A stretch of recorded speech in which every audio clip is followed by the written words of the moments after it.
I remember opening the door on the first day, looking out into the room. The entire place was just packed with people.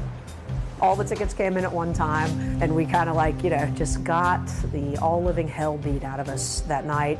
When you can get beat up that hard and want to come back the next day and do it again, it's what taught me that I was going to be a restaurant owner.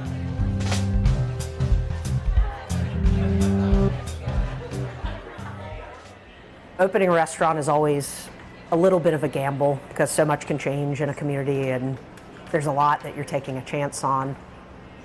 With pools, I had been an employee in this space when I was in my 20s, and there was something very magical about it at the time.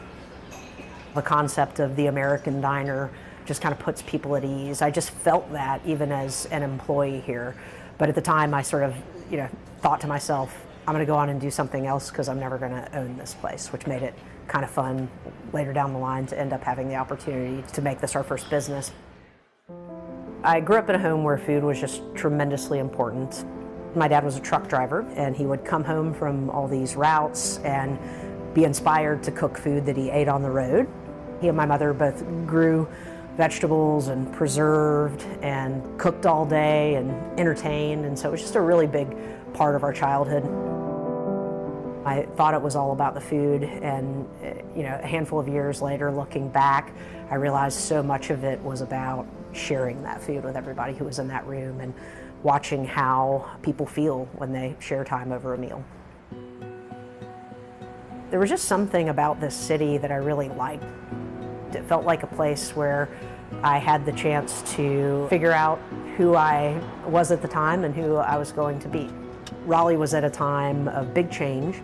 There was a tremendous amount of revitalization happening in downtown. Because of all the construction in the area, we'd spend half an hour a day just sweeping red mud out of the space because as people parked in different areas and came in. And that, to me, looking back, was just so representative of that time of change. Still, it leaves such an impression on me that I'm always referring to the new convention center, and the other day I thought, it's not really new anymore. So a lot has changed since then.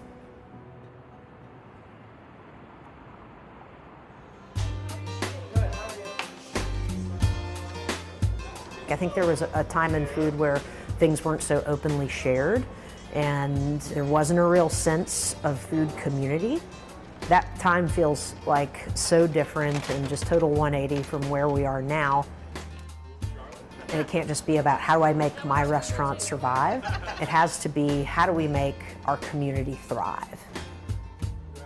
How do we do things in a way where each of our success betters the success of our restaurant community as a whole. We like having the platform to talk about how to make our industry a better place, to make our business not just a job for our employees, but a profession and a career that we would want our children to work in. The things we value most about being in the national conversation is getting to help the whole country better understand the value of everything that happens in a restaurant or on a farm, in dining as a whole, in the time we all get to spend together inside of a restaurant. Jason! Yes, boss. That's amazing. Yeah, So good. Yeah. Shrimp are perfect, clams are perfect. Good.